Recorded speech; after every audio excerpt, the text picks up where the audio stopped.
Welcome to Part 1 of Tutoring 101, Understanding the Learning Center Work.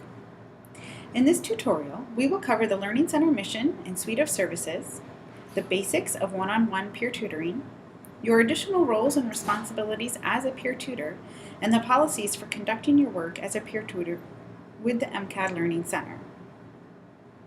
We refer to the Learning Center as interdisciplinary because our services are college-wide, and we open our doors to all patrons of MCAD, be they full-time undergraduates, continuing education students, master or online students, and we tutor students in all disciplines. Our goal as a center is to make students better learners. We will not have all the answers, but we will always help students work toward improvement and problem solving.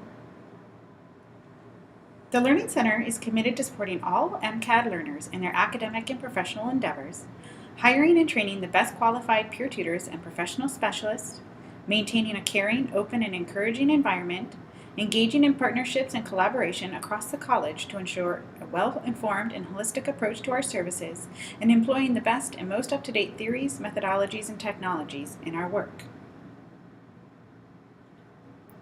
Our flagship service is, of course, tutoring. We tutor all students in the areas of writing, software, time management, and study skills. We also offer e-tutoring for our master's and online students, in-class presentations and workshops, mini tutor-led workshops, disability accommodation, and an online writing and learning lab. You might not be aware, but there are several higher education master's and PhD programs dedicated to the theories and pedagogy behind peer tutoring and tutoring centers. In addition, there is an extensive field of empirical research backing the work that we do.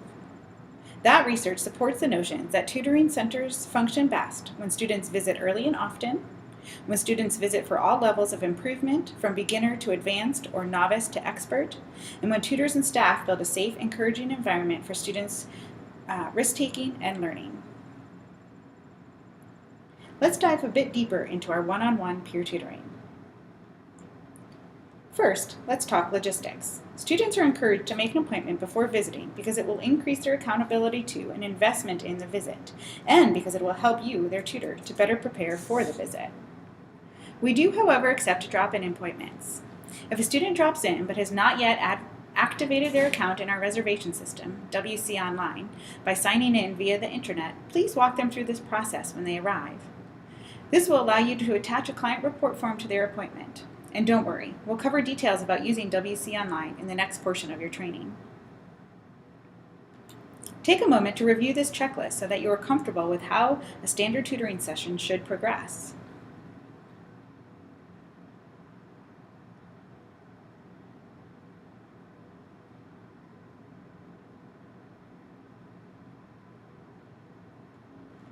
Now that you have a handle on the logistics of one-on-one tutoring, let's talk a bit more about the less tangible aspects of tutoring. A student's overall experience and satisfaction with their education here at MCAD is shaped by each interaction they have, especially interactions that involve the learning process. As a tutor, you can improve student experience and satisfaction by engaging in meaningful conversation in person and over email, being friendly, approachable, and kind, even when faced with the opposite, and incorporating positive and motivating feedback within your critical and constructive suggestions. Remember that checklist?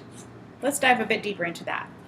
At the start of each session, make sure that you establish parameters and expectations with the tutee. Make sure you know the instructor's expectations for a particular assignment as well. You also want to be sure that the student understands your role as a tutor is not to do the work for them, but to teach them how to do the work themselves. You also want to be sure the student understands the length of the session and that you will wrap things up when that time comes. During your session, your goal is to engage your tutee in the task at hand. Do not simply take a student's paper, or in the case of software tutoring, take over the student's computer and work silently with them sitting next to you. Rather, read the work out loud or have the tutee explain the work to you.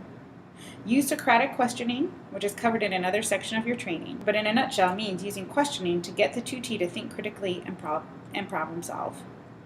You also want to provide concrete examples and modeling, using examples as much as possible.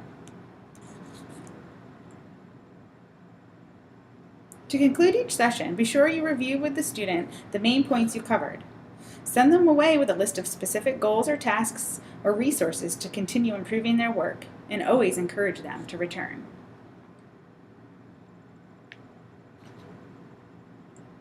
These resources, which are also posted in the Blackboard resource section, are excellent tools for further developing your tutoring skills.